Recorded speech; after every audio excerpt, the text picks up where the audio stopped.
আসসালামু আলাইকুম, সবাইকে আইসিটি ভিডিও টিউটোরিয়ালে স্বাগতম জানাচ্ছি। আজকে আমরা দেখব কিভাবে ডেসিমাল সংখ্যাকে হেক্সাডেসিমালে পরিবর্তন করা যায়।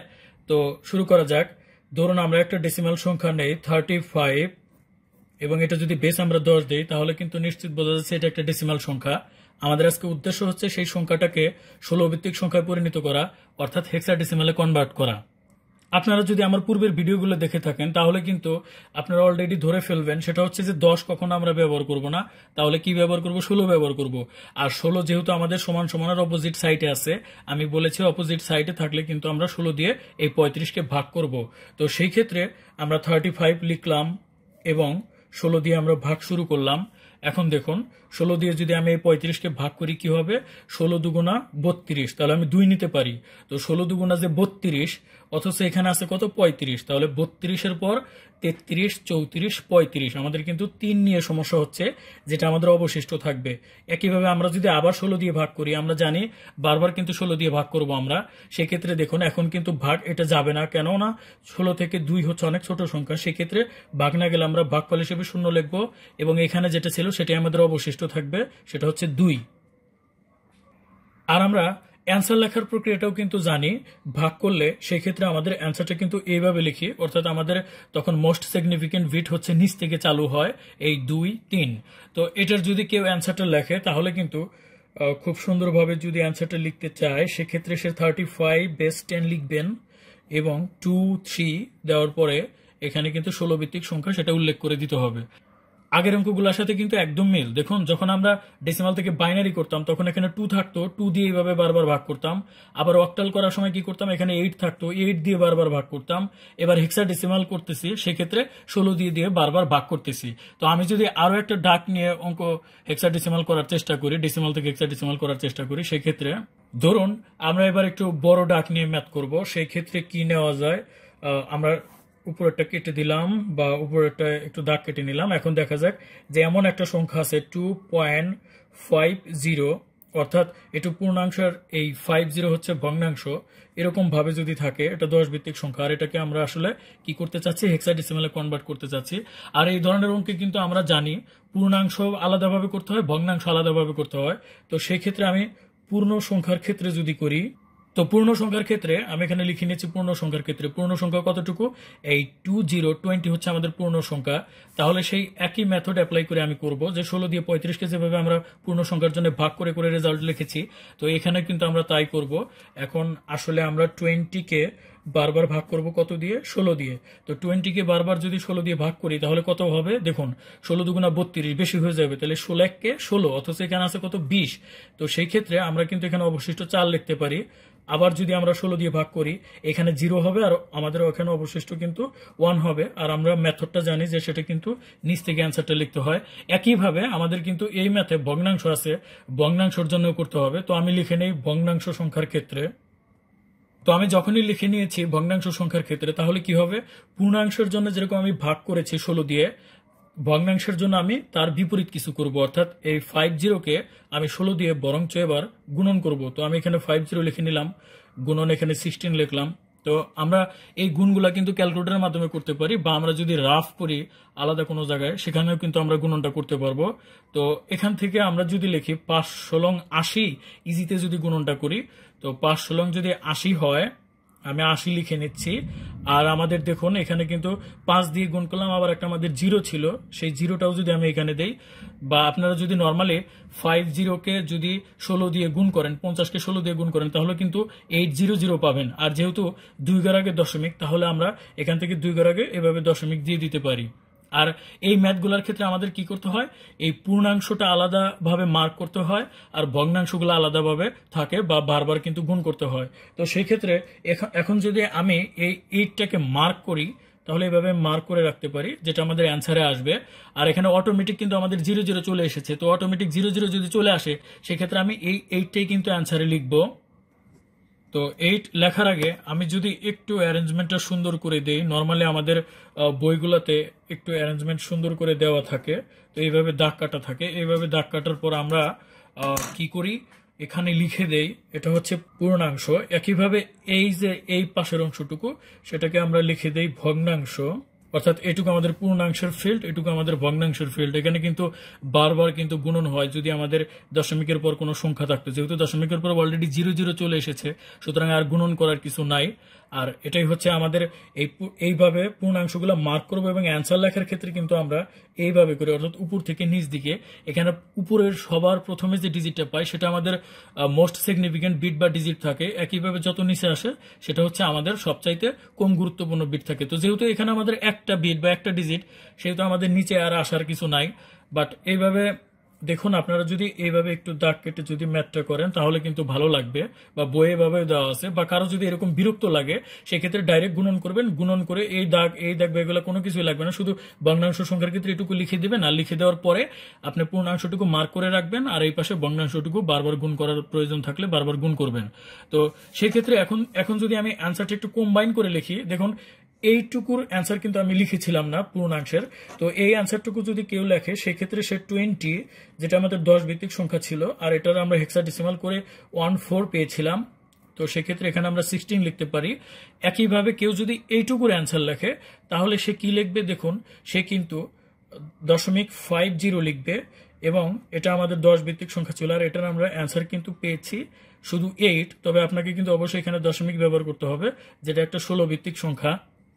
এখন এই দুটো অ্যান্সারকে যদি আপনি কম্বাইন করে বা মার্চ করে লিখেন, আসলে তাই কিন্তু লিখতে হবে, কারণ আমাদের ডাকে কিন্তু দেখুন মার্চ করা ছিল 20.50।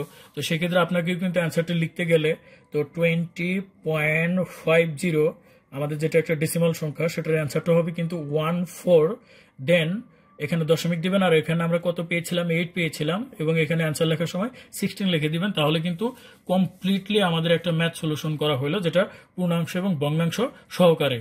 তো পূর্ণাংশের ক্ষেত্রে আমরা ভাগ করেছি, এবং আপনারা আগে থেকেই জানেন এভাবে করতে হয়। আবার এখানে আমি ভগ্নাংশের ক্ষেত্রে বারবার গুণ করেছি, এবং পূর্ণাংশটুকু আলাদাভাবে সিলেক্ট করে সেটা অ্যান্সারে লিখেছি। আমরা অপেক্ষাকৃত আরো বড় একটা ডাক নেই এবং সেটাকে কনভার্ট করার চেষ্টা করি। আসলে নিয়ম কিন্তু সবসময় একই। আপনারা শুধু নিয়মটা যদি ভালোভাবে বোঝেন, সেক্ষেত্রে বড় সংখ্যা হোক বা ছোট সংখ্যা হোক সেটা কিন্তু কোনো ফ্যাক্ট না। সেক্ষেত্রে আমি ধরে নিলাম 2479.675, অনেক বড় একটা ডাক নিলাম। এটা হচ্ছে আমাদের একটা 10 ভিত্তিক সংখ্যা। আমাদের আসলে এটাকে কি করতে হবে, এটাকে হেক্সাডেসিমাল করব, আমরা 16 ভিত্তিক সংখ্যায় কনভার্ট করব। তো দেখেই বুঝতে পারতেছেন এটা কিন্তু বড় একটা ডাক।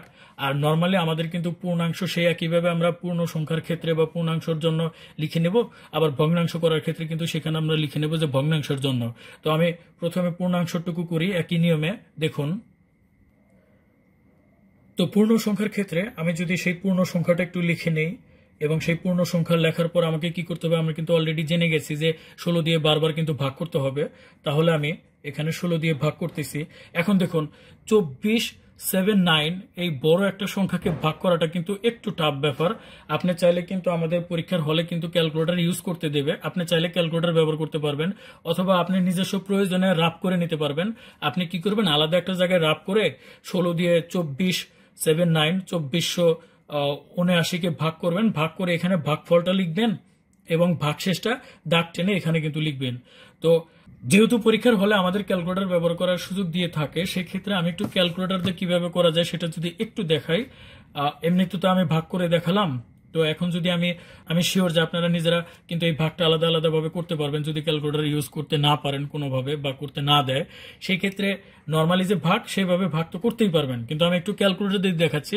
সেক্ষেত্রে একটু খেয়াল করেন, আমাদের আছে কত এখানে 2479। তো আমি ঠিক 24 লিখে নিলাম। এখন ভাগ করবো কত দিয়ে, 16 দিয়ে। তো 16 দিয়ে যদি আমরা ভাগ করি, দেখুন আমাদের রেজাল্ট আসছে কিন্তু দেখি 154, 154 রেজাল্ট আসছে, তারপর সামথিং কিছু একটা আসছে।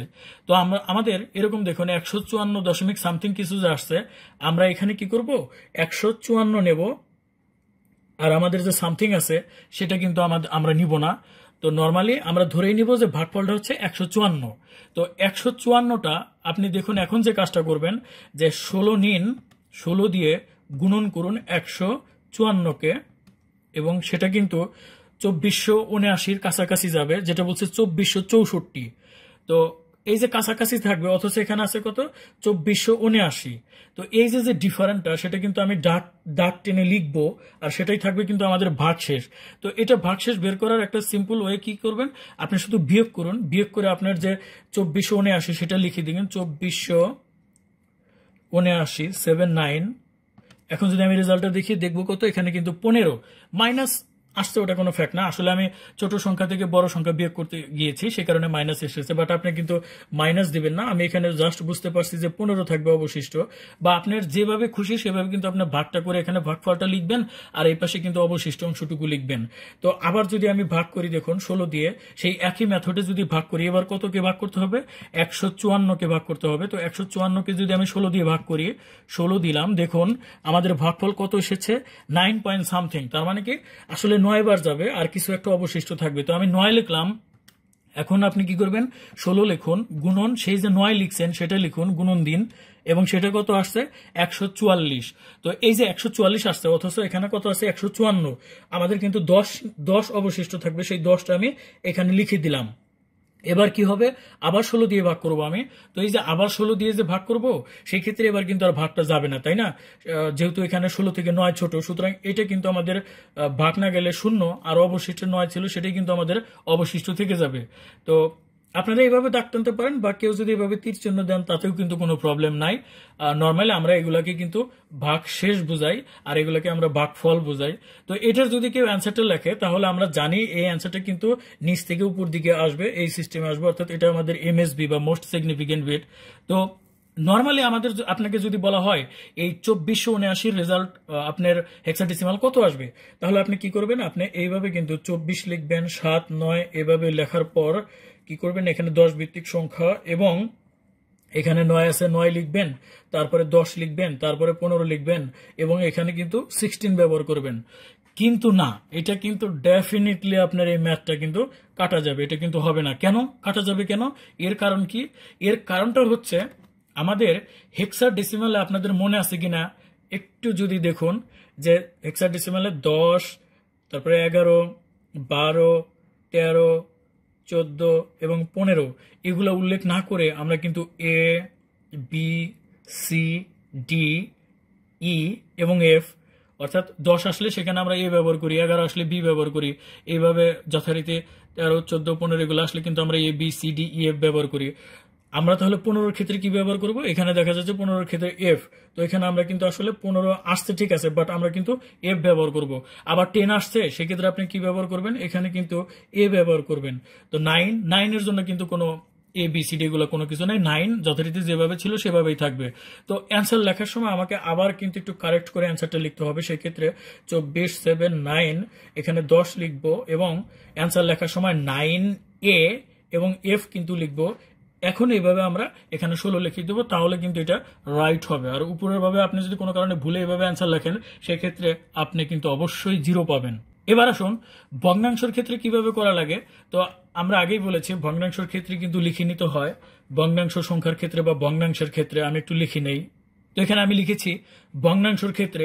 তো সেক্ষেত্রে ভগ্নাংশ আমাদের এখানে কত আছে একটু যদি খেয়াল করেন, 0.675, তাহলে আপনি লিখুন 0.675, এবং অবশ্যই কিন্তু এই 0.675 যেহেতু আপনি এখানে ভাগ করেছেন 16 দিয়ে, আর দশমিক যেহেতু বিপরীত, আর আপনাকে এখন কি করতে হবে, অবশ্যই কিন্তু গুণন করতে হবে।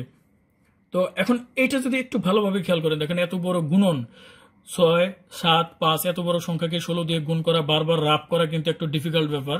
তো সেই ক্ষেত্রে আমি আবার ক্যালকুলেটরের সাহায্য নিচ্ছি, আপনারা ক্যালকুলেটরের সাহায্য নিতে পারেন পরীক্ষার হলে, আর যদি সম্ভব না হয় সেক্ষেত্রে আপনাদের কিন্তু নিজে থেকে ম্যানুয়ালি গুণগুলো করে পূর্ণ সংখ্যারটুকু মার্ক করতে হবে। আবার যদি ভগ্নাংশ থাকে অর্থাৎ দশমিকের পরে যদি থাকে, সেটাকে বারবার কিন্তু গুণ করতে হবে। তো আমি আবার একটু ক্যালকুলেটরের হেল্প নিয়ে যদি এই গুণনটা করি, তাহলে দেখুন আমাদের এখানে কিন্তু 0.675 এরকম কিছু একটা আসছে। তাহলে আমি 0.675 লিখে নিলাম, এবং কাকে দিয়ে গুণ করব, অবশ্যই 16 দিয়ে গুণ করব। আপনারা অবশ্যই দেখতে পাচ্ছেন আশা করি। এবং সেক্ষেত্রে আমি কত পেয়েছি দেখুন, 10.8 পেয়েছি। তো 10.8 পেলাম আমি, এই 10টা কিন্তু দেখুন এখানে 10টা কিন্তু পূর্ণাংশ, আর 8টা কিন্তু আমাদের ভগ্নাংশ, যেহেতু দশমিক আছে, সুতরাং আমি এই সংখ্যাটা লেখার ক্ষেত্রে এইখানে 10 লিখে দিতে পারি, আর দশমিক এখানে কিন্তু আমি 8 লিখে দিতে পারি। অর্থাৎ যে রেজাল্ট আসছে একটু ফাঁকাভাবে নেবেন আর কি, তাতে করে কিন্তু আপনাদের ম্যাথটা একটু ইজি লাগবে। আবার যে দেখুন এইটুকু তো আমি মার্ক করব, তাই না? যথারীতি আমরা জানি যে ভগ্নাংশের ক্ষেত্রে করতে গেলে যে পূর্ণাংশ পাই সেটা আমরা মার্ক করে রাখি, আর যে দশমিকের পর যদি আমরা আবার কোনো ডিজিট পাই সেটাকে কিন্তু পুনরায় আবার 16 দিয়ে গুণ করতে হয়, সেটা আমরা সবাই জানি। তো সেই ক্ষেত্রে আবার 0.8কে কিন্তু 16 দিয়ে গুণ করব। তো আবার দেখুন আমরা যদি 0.8 নিলাম এবং এটাকে গুণ করব কি দিয়ে, 16 দিয়ে গুণ করব, আমরা গুণ করার ফলে কত পেলাম, 12 পয়েন্ট সামথিং, 12.8 পেয়েছি আমরা। তো সেই ক্ষেত্রে দেখুন আমরা এখানে কত লিখবো, আবার রেজাল্টটা যদি একটু দেখি, 12 পয়েন্ট কত এসেছে, 8 এসেছে। তাহলে আমরা এখানে 12 লিখলাম, 0.8 লিখলাম। এখন আমরা আবার গুণন করব, যেহেতু আমাদের এখানে দশমিকের পর অবশিষ্ট অংশ রয়ে গেছে, যতবার থাকবে ততবারই করতে হবে। আর একই সাথে আমি যদি এটা একটু মার্ক করে রাখি, যেহেতু আমাদের অ্যান্সারে কিন্তু এই মার্কের বিষয়টা আসবে। তো অলরেডি একটা জিনিস খেয়াল করে দেখুন, আমরা 0.8কে একবার গুণ করেছি, তাই না?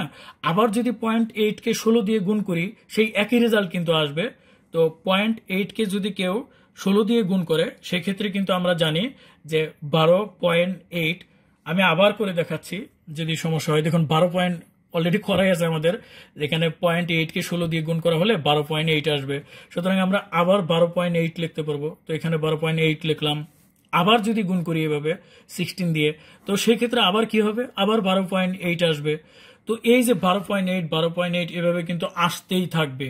আর এই যে দেখেন বারবার যে 12 আসতেছে সেটা কিন্তু আমাদের মার্ক করতে হবে।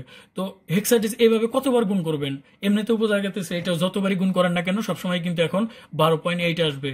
তো সেই ক্ষেত্রে হেক্সাডেসিমালের ক্ষেত্রে আপনি 3বার বা 4বার গুণ, যখন অলরেডি কয়বার করেছি আমি, একবার 2বার 3বার 4বার করে ফেলছি। তো 3বার বা 4বার করাই যথেষ্ট। হেক্সাডেসিমালের গুণনগুলো যেহেতু একটু বড় হয় সেক্ষেত্রে 3বারই যথেষ্ট। আর তারপরে আমরা অ্যান্সারটা লেখার চেষ্টা করব। এই ক্ষেত্রে এটাও আমি যদি একটু বই আকারে সাজাই, বা আমরা অলরেডি যদি এভাবে অ্যান্সারটা লিখি তাতেও কিন্তু হবে, বাট বইয়ে একটু সাজানো আছে, চাইলে আমরাও একটু সাজিয়ে নিতে পারি। তো অ্যান্সারটা একটু সুন্দরভাবে সাজানোর জন্য আমি কি করেছি দেখুন, এখানে একটা দাগ টেনেছি আমি, দশমিকের বাম সাইডে আমি একটা দাগ টেনেছি, আবার উপরে একটা দাগ টেনেছি। সেই ক্ষেত্রে ভগ্নাংশের ক্ষেত্রে তো আমি লিখেই নিছি।